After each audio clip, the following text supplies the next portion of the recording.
I was away on summer vacation. Does that mean a vacation from comic book collecting? Of course not. I picked up some comic books on vacation. Let's take a look at some of the scores I had up next on this video from Bronzeville Comics.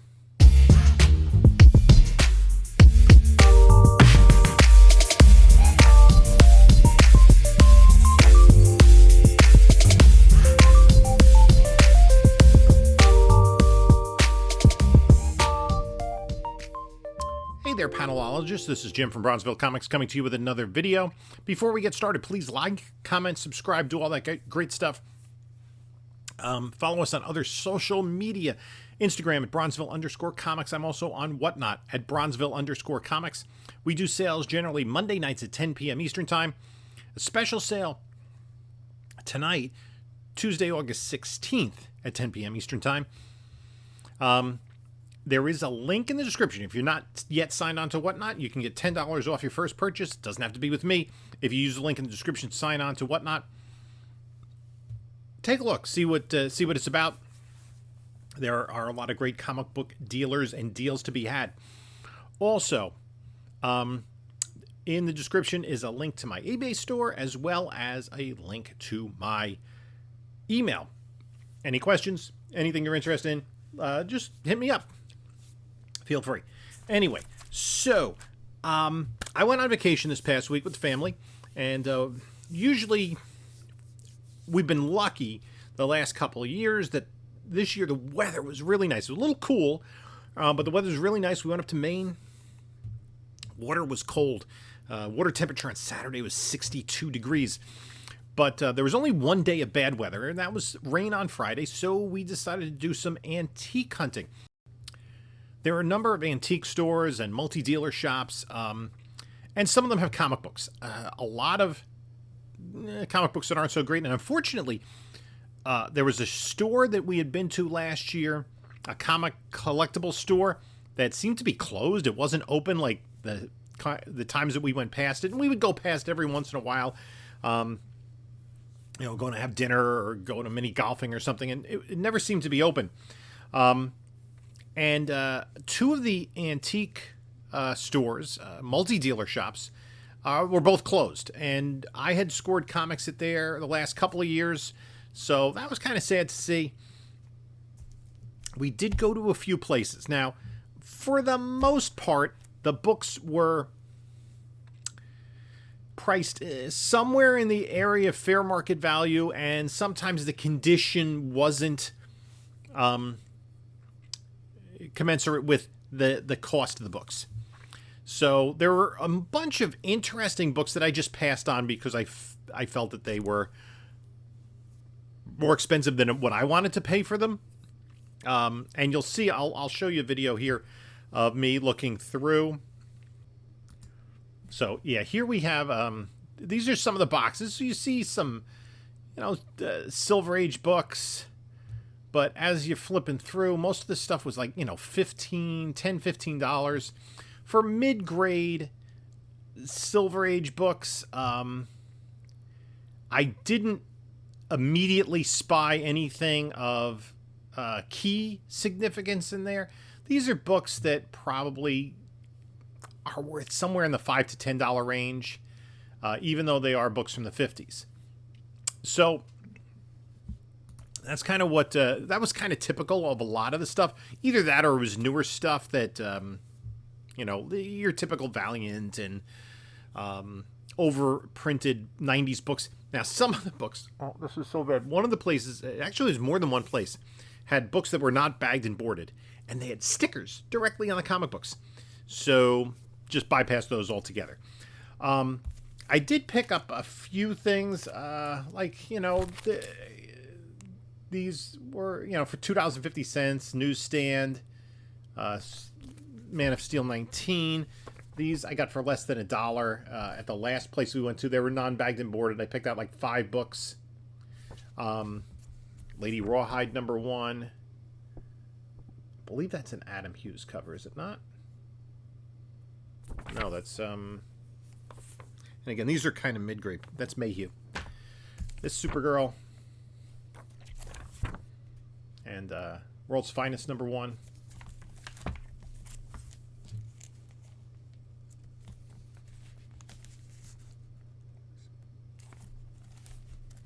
So then, now, since they weren't bagged and boarded, the tape of something else is stuck to that book. But it's going to come off, right? It's going to come off. Yes. Always a challenge. I went to one particular dealer. I think most of these books were there, and they were giving, if you bought 20 books or more, they were in cases. So in some of these antique multi-dealer shops, stuff is more valuable. There's coins and jewelry and sports cards and more collectible items, including comic books. And there was one, and I had bought some books from there last year. They had 3 short boxes of comics, and I noticed they were mostly older stuff. So I picked up a Giant Size Man Thing #2, and the deal was if you bought 20 or more books, you got 25% off. Knight Rider #1. This is reprints of the 60s Western Ghost Rider. So a couple of these I just had to grab if I thought Doctor Strange #12. I had like 15 books the first time I filtered through it. Amazing Spider-Man 342. A lot of these are bagged but not boarded. I'm going to have to work on that. Spider-Man 2099 #1, annual #1. This was one of the extras I picked just because I wanted it. I was kind of interested in Thunder Agents. Wally Wood. Dynamo #3. This I thought was a good deal. Amazing Spider-Man 258. The first appearance of the Bombastic Bagman. This is also where we discover that the suit is an alien symbiote. First small cover appearance of Venom in a newsstand. Where's the newsstand? Newsstand's down there. Venom's up there.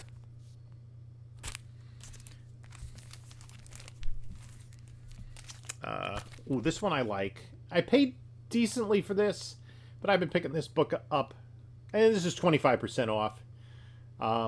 But you can see it's priced, not low. First appearance of Black Orchid, Adventure 428. Man Thing #2, his first series. #1 wasn't there. Man Thing #3, this is the first appearance of Fool Killer.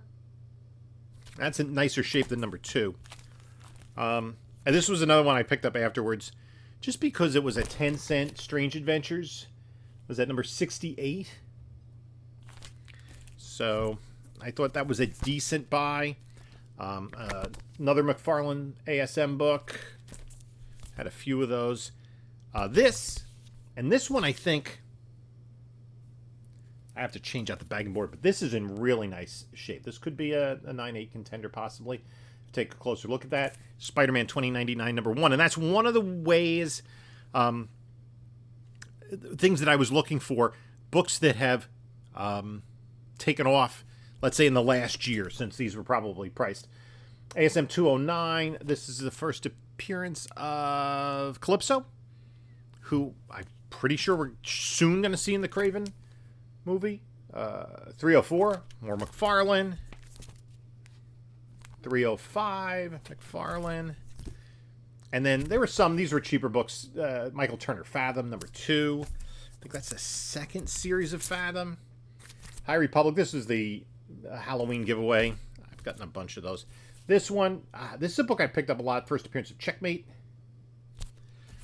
I think there's a chance we'll see Checkmate in the... I thought this was a pretty decent book. It's a Josie and the Pussycats 25 centers. So this is, I think, from around 1973. The price was right on that one. Batman Adventures. This is one of the later issues. #60 with a Joker cover. Batman Gotham Adventures, I should say. It's not Batman Adventures. Green Lantern 43. This is where Black Hand gets the Black Lantern ring. The prologue to the Blackest Night storyline. This was another one from that same deal. I picked this one up. The Rip Hunter Time Master, #20. It's not in bad shape for what it is. I mean, it is a 12 center. And I figured that the Adolf Hitler storyline is kind of interesting. This was from another dealer. Detective McFarlane, 578, newsstand. I'm probably not getting a big margin on these. This is another Spider-Man 2099 #1. It was, yeah, this is the one that has a little spot on the cover. That's not a contender. This, I think, is the third appearance of Spider-Woman.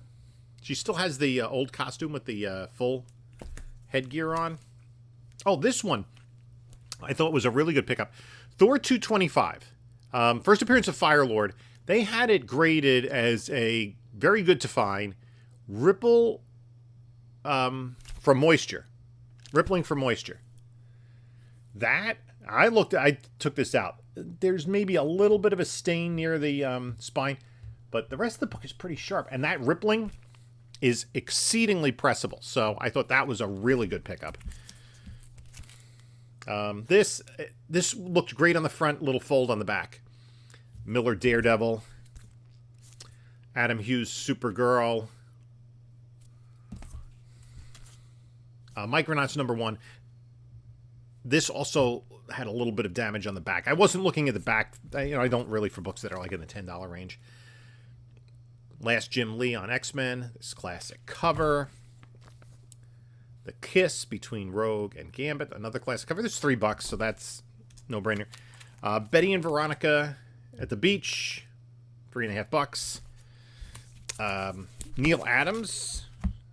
House of Secrets. I'm pretty sure that's Adams. Number 82. That'll go in some Bronze Age horror. I picked this up from another place. I was looking through quickly. I think we wanted to get to lunch or something. Or people had to go to the bathroom or whatever. An Amazing Spider-Man. I thought the price was right there. And I got this. This John Romita Sr. Daredevil cover, an homage to his work on romance books in the 50s and 60s.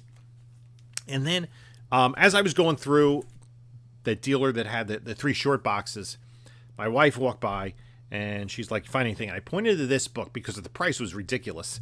And it's Archie, number 53 for $7. It's got a spine roll. It's lower grade. It's got a little piece missing in the back there. But that spine roll can be fixed. And it's just got this classic Betty cover where Betty is reading from her diary. So, just an early, I think this is from maybe 1952, Archie. And in the same vein, and I did pay up for this book. But this is the best book of the week. And it's mid-grade, but there's a lot of sharpness to it. There's only a couple of specific defects. And it's Archie's Girls, Betty and Veronica, number 3. I'm thinking this is about a 5.0. It does have, if you'll see it here, it has a subcrease. Right? But look at, and it's got some staining right there. It's got a little bit of creasing on the spine. And it's got some rat chew here. So I'm thinking maybe a 4. But it really presents beautifully. Got a nice date stamp there. I mean, I'm not a huge Archie collector, but it is kind of, as a comic collector, and, I have so many comic books. I focus largely on superheroes, DC, Marvel, collect quite a few independents. But I think Archie, especially when you're getting books from this early, this book's from 1951. I do have to put it in a new bag and board. The back cover looks stunning, actually. Just really a clean book. So, that book I'm really happy with. That one I'm gonna get graded because I think it'll take nicely to a quick press, and it is a pretty well sought after book. So I think that's probably my best catch. And the first Firelord, I think can really be improved with the press. Archie is just such a part of Americana and such a part of comic book history. It's kind of a nice change of pace. I actually read that comic when I got it. I like the day after I got it home. We were just kind of getting ready for bed and watching some TV, and I just I read the comic, and it was fun. It was, I don't read a lot of Archie. It's not something where, I'm going to be reading dozens and dozens of issues of Archie, but, an early Archie book is got a specific provenance. It is, as I said, such a huge part of Americana. Archie is probably one of the more important comic book characters, and especially when you talk about characters that are not superheroes, that originated in comic books. Archie is right up at the top there. You're talking about a character that essentially became so big that the entire company was named after him. Archie Comics. So we all kind of scoff at Archie, but there are books of value, and I usually I'll every once in a while at a flea market or garage sale, there are some Archies that I'll pick up if they're a little bit older, if they're nicer condition, and if they have more sought after covers. There are collectors that do like the kind of good girl Betty and Veronica art, and some of the innuendo in some of the books that kind of got past everybody is pretty funny. And it is another interesting part of collecting. I'm not going to necessarily put Archies in my personal collection forever, but it's kind of nice to just have them, occasionally read some of them, and, have it be part of the hobby for me is just kind of fun. And especially those early ones. Even like some of the other characters that we kind of scoff at as collectors, the Richie Riches and stuff. Early enough stuff is interesting because it is establishing characters that have lasted for a very long time, have had television shows and movies created about them.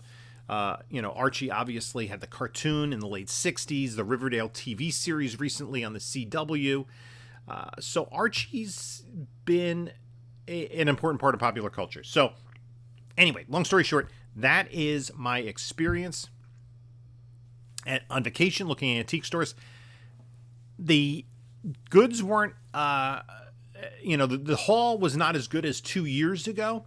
And I think that is part of, in terms of pricing and what you can find, how the hobby goes. So a couple of years ago, the comic books were booming, right? So if the prices were, let's say, 6 months to a year old, right, the current prices had surpassed that, right? Now, as we're kind of on the downturn, if the prices are 6 months to a year old, they're too high. A couple of years ago, they were too low, and I was able to get some... I was able to get fairly cheap some really good books. And also, more people have been hunting out there over the last couple of years. I think what we're going to start to see now is people who were just kind of briefly getting into the hobby because they saw how much prices were increasing. And I've seen it in comments on the channel about people who are looking to get out of the hobby because it's not worth what they put into it just a couple of years ago. And that's unfortunate that, people who, let's say, spent their stimulus money on comic books, and let's say spent $2,000 on comic books in 2022, and those books are now worth $1,000, it's difficult for them to justify continuing that. They're not seeing where the long-term value is. That's an entirely different story in finding value and long-term value in comic books. But at any rate, let me know what you think of the books that I picked up. Have you been able to find comics in places where you've traveled? And leave a comment down below. I always appreciate the comments. Take a look at a couple of my other videos here. And this is Jim saying until next time, enjoy your comics.